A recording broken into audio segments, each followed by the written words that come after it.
welcome to Family Time at your library. My name is Frances and today I'm going to be reading The Return of Sproutzilla. It's one of my favourite books.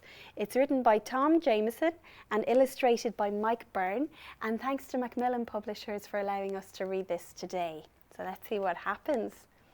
It was almost Christmas and Santa and his elves were hard at work. Everything had to be ready because everyone loved Christmas. Well, nearly everyone. Someone rather large and green didn't like Christmas one little bit. Maybe this guy here. Oh my goodness. And he had a plan. Oh no. In the village of Be Merry, Jack and Ruby were putting up the decorations. Somehow Dad always managed to get tangled up in the lights, but the one thing missing this year was snow. You need real snow for snowball fights, grumbled Jack, who had already tried making his own. Paper is too soft and candy floss is way too sticky. Suddenly there was a knock on the door. It was a group of Santa's little elves. Jack, Ruby, we need your help again, they cried in a panic. What's up? Where's Santa? Jack asked. Hop in, there's no time to lose, said one of the elves, as the others jumped back into the sleigh. We'll explain on the way. No. Jack and Ruby held on tight as the sleigh flew through the air. Santa's been kidnapped, cried one of the elves, and we think that Sproutzilla and his sidekicks, Tyrannoparsnip Rex and Brachiosaurus, are to blame. Oh no! In the North Pole, they searched through Santa's workshop. Oh no, cried Ruby. An army of sproutlings whizzed around the room and shot out through the door. This can only mean one thing. Sproutzilla is back and he's captured Santa. Oh no. Quick, to the sleigh, cried Jack. We can follow the sproutlings back to Sproutzilla's lair and rescue Santa. That sounds like a good idea. But Sproutzilla's villainous vegetable sidekicks were watching their every move. Oh no, they're hiding. Oh no. Are you sure you can drive this thing? Jack shouted. Relax, Tyrannoparsnip Rex is miles behind us. He may be miles behind us, but Brachiosaurus is right in front of us. Oh no, right in front of them. Suddenly the sleigh swerved and jerked.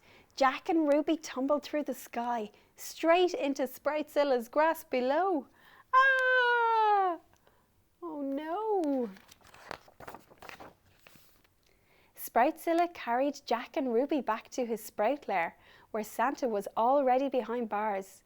Instead of rescuing Santa, now they were locked up alongside him. If we don't get out of here soon, Christmas will be ruined. Oh no, what a gloomy place. Sproutzilla must be lonely living here, Jack whispered. Smashing, crashing and ruining Christmas doesn't win you many friends. That gave Ruby an idea. But for the plan to work, she'd need Jack's help. Finally, I get to throw a proper snowball, Jack cheered. Woo! Wow, that was a good snowball. Just as Sproutzilla opened the door, Jack darted away. With the green menace out of sight, this was Ruby and Santa's chance to put the plan into action. Let's see what happens. Later, when Sproutzilla returned to his lair with Jack in his grasp, he couldn't believe his eyes. It looked like Santa's grotto. Wow, it looks so nice. So this was your amazing plan, Ruby, Jack scoffed. Christmas decorations. I want to show Sproutzilla the fun and joy of Christmas, Ruby explained. That's a good idea. But Sproutzilla was soon on the rampage again. I've got a plan, Jack whispered. This Christmas, it won't just be Dad getting tangled up in the Christmas lights. Oh, that sounds like a good plan. In no time, Jack, Ruby and Santa had Sproutzilla bundled up. Oh, he's all bundled up in the Christmas lights. Now that they had Sproutsilla's full attention, Ruby explained the true meaning of Christmas. It isn't just about eating yummy food and giving and receiving presents, though presents are always welcome. Christmas is about being with the people you love. Oh, that's true. And with that, Jack, Ruby and Santa gave Sproutzilla a huge hug, which he thought was, well, not too bad. Oh, that's a big hug. It's great that you've taught Sproutzilla about the joy of Christmas, said Santa. But we still have one teeny weeny problem. That green menace has wrecked my workshop. How will I get all the presents finished in time for Christmas Day? What will they do? Let's set up Santa's workshop here, said Ruby. There's plenty of space. Sproutzilla grinned from ear to ear. What a terrific idea. But could they really get every last present wrapped and delivered in time? Oh, I hope so.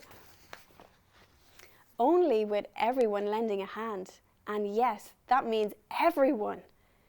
Go Tyrannoparsnip Rex and Brachiosaurus. Finally, every last present was delivered, but the reindeer and the vegetables were too tired to pull the sleigh home. They're all so tired after their hard work.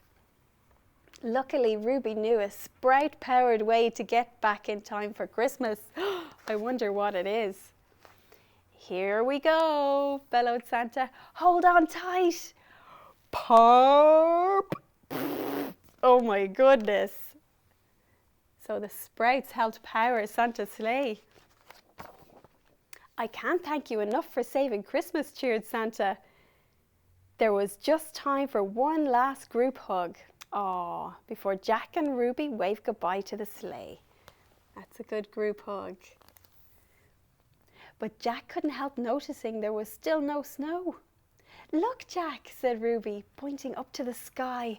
Wow, we might not have snowflakes, but this Christmas we have the next best thing, sprout flakes. Instead of a white Christmas, let's have a green one. Ooh. And that's the end. I hope you enjoyed that. Thanks for listening, and we'll see you next time. Bye.